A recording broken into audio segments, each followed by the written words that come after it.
Muchas veces en la vida hay acontecimientos inesperados, casuales o provocados, que te ponen a pensar si realmente sabes lo que pasa a tu alrededor o conoces a las personas de tu entorno, sean cercanas o no.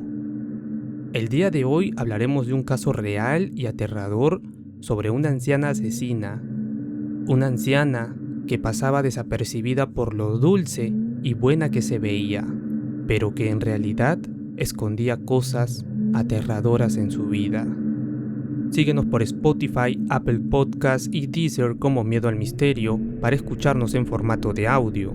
Puedes seguirnos también por Facebook, YouTube e Instagram, donde nos puedes compartir tus relatos o sugerirnos temas para hablar. Hace poco he estado subiendo contenido a mi podcast personal llamado Alonso André, en donde podrás encontrar capítulos nostálgicos sobre las series de TV que solíamos ver, como el MTV de antes, el Nickelodeon de antes, las canciones de los 90 y 2000, así como muchos otros temas más que seguiremos subiendo poco a poco. Si te gustaría revivir aquellos momentos, no dudes en seguir el podcast Alonso André por Spotify y YouTube. Ya estamos a punto de llegar a los 10.000 oyentes y te agradecería poder apoyarnos a llegar a la meta. Gracias, queridos oyentes, por seguirnos durante estos largos 4 años que venimos realizando el podcast.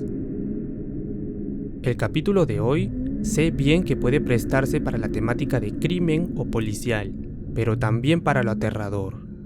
Recordemos que no siempre lo aterrador debe estar ligado a lo paranormal. El terror también se vive y se siente en varios acontecimientos que suelen suceder. En este caso, el terror que vivieron las víctimas y las personas que se enteraron de lo que pasaba a su alrededor mientras dormían, comían, trabajaban o estudiaban. Un caso que realmente creó una atmósfera de miedo y temor, originada por alguien que ni siquiera se lo esperaban. Bueno, todo esto comienza en 1988 en Sacramento, Estados Unidos. Sacramento, por los años 80, era uno de los mejores lugares para vivir en los Estados Unidos. El crecimiento que se dio en la ciudad fue muy acelerado. La gente compraba muchas casas. Querían hacer una vida tranquila allí. Sin embargo, a pesar del desarrollo económico y poblacional, seguían habiendo muchos indigentes por los vecindarios. La tasa de indigencia seguía siendo alta. Muchas de estas personas fueron ayudadas por un grupo de voluntarios llamados Voluntarios de América para ayudarlos a salir de las calles, encontrando un lugar decente para vivir y conectarlos con servicios de salud mental. Sin embargo, muchos de ellos se rehusaban porque decían no tener un buen trato en estas instituciones de salud mental, por lo que preferían estar en la calle. Álvaro González Montoya, un indigente conocido como Bert, nació en Costa Rica, quien luego se mudaría a los Estados Unidos con 16 años. Es quien da pie en esta trágica historia, en realidad muchos más, pero debido a que Judy, una trabajadora social, tenía un gran interés por apoyar a Bert, es que se descubrieron muchas cosas más a raíz de su desaparición. Judy, la trabajadora social de quien les hablaba, trabajaba en Voluntarios de América. Apoyó a Bert para encontrar una adecuada pensión en la que pudiera vivir tranquilo y ya no en la indigencia. Entonces, encontraron un lugar muy recomendado, que estaba a cargo de una mujer anciana que se decía cuidaba muy bien a sus inquilinos.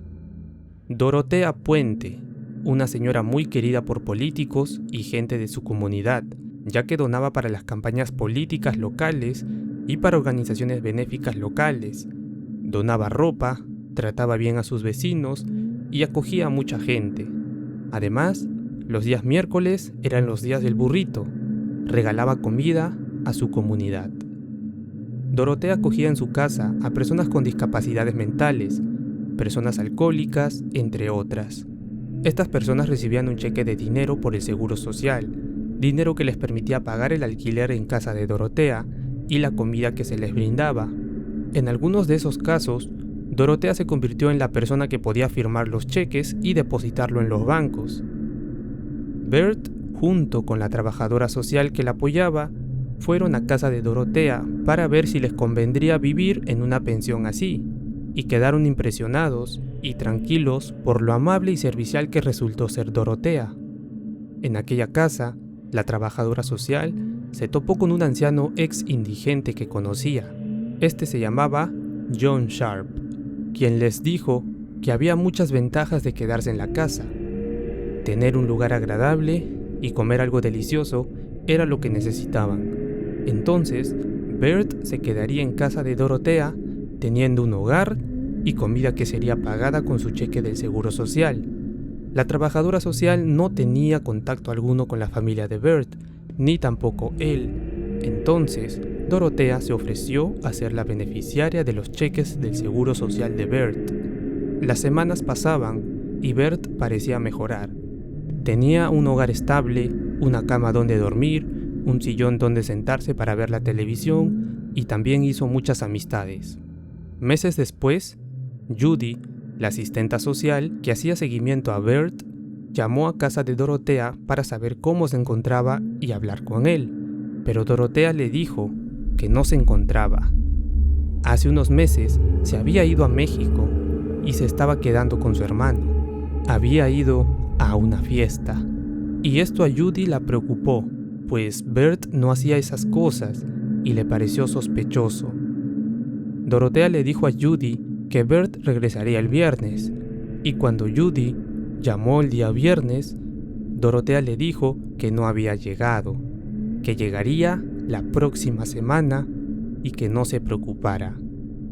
Pero Judy dijo que no, que el lunes llamaría a la policía porque había una persona desaparecida. Ese lunes por la mañana, Judy recibió una llamada en su oficina. Era un hombre que se hacía llamar Don Anthony. Le dijo que Bert ya no vivía en la casa de Dorotea y que él junto a su familia buscaron a Bert para volver a estar reunidos. Pero Judy no lo creyó. Entonces, Judy decide hablar con John Sharp, el antiguo indigente con el que se había topado en casa de Dorotea para preguntarle sobre Bert, y este le dijo que él ya no estaba. Judy le preguntó sobre la casa, si había algo malo, y este le respondió que sí, algo anda mal aquí. Dorotea ha estado cavando muchos agujeros. Entonces, Judy denunció la desaparición de Bert a la policía. Un agente se acercó a casa de Dorotea y recibió la misma respuesta, que él se había ido de casa, recogido por un familiar. Sin embargo, uno de los inquilinos, John Sharp, le pasó una nota al agente que decía: ella quiere que le mienta. Así es que se comenzó a interrogar a John y a investigar a Dorotea, encontrando que ella estaba en libertad condicional por haber suministrado tranquilizantes en tragos de personas y robar dinero con cheques del Seguro Social. La policía ya se olía algo raro en todo ello, después de ver el historial de Dorotea. Así es que fueron a su casa a hablar con ella y llevaron palas, pues Judy les había insistido en llevar palas y cavar después del dato que John Sharp le había dado. Cuando estuvieron en aquella casa, inspeccionaron esta, encontrando píldoras azules para inducir al sueño y realizaron más preguntas a Dorotea. Además, le pidieron permiso para excavar en su jardín. Ella accedió y la policía comenzó a excavar en busca de una evidencia. Mientras la policía excavaba, comenzaron a encontrar colillas de cigarrillo, cáscaras de huevo, que asumo las usaba para obtener calcio para las plantas, ya que es un recurso natural práctico y económico para estas. Mientras tanto, Dorotea estaba mirando desde su balcón todo lo que pasaba. Después, los agentes encontraron telas de prenda de vestir y trozos que parecían ser piezas de cuero. Cavando más, la pala golpeó algo duro. La policía sacó esto con sus manos y se percataron que era un fémur humano que estaba adherido a otras partes de un esqueleto. Y aquellas piezas de cuero, en realidad, eran despojos de piel que se habían desprendido del hueso.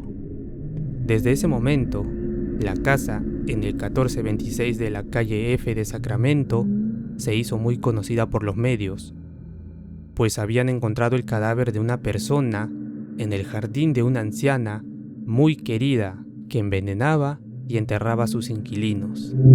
Tras interrogarla por lo que estaba pasando en su casa, ella negaba todo. Decía no saber nada de lo que estaba pasando y alegaba que cuando descubrieran lo antiguo que era ese cuerpo, se darían cuenta que ella no tenía nada que ver con eso y que no sabía que ese cuerpo estaba en su jardín. Al día siguiente, los forenses comenzaron a excavar en otras áreas del jardín. Dorotea le dijo a un agente de la policía que quería hablar con el agente Cabrera, quien estaba a cargo de la investigación, y le dijo, ¿me van a arrestar? Porque todo esto me pone muy nerviosa y me gustaría ir a tomar un café con mi sobrino al hotel que está a la vuelta de la esquina. Dado que no había una causa probable para arrestarla como una evidencia concreta, pues el cuerpo del día anterior no había sido completamente examinado aún. Entonces se accedió a que Dorotea fuera a aquel café. Cuando se reanudó la excavación, encontraron algo extraño. Lo levantaron y al salir a la superficie, se dieron cuenta que lo que tenían allí era una pierna. Fueron a buscar a Dorotea al hotel, pero ella ya no estaba.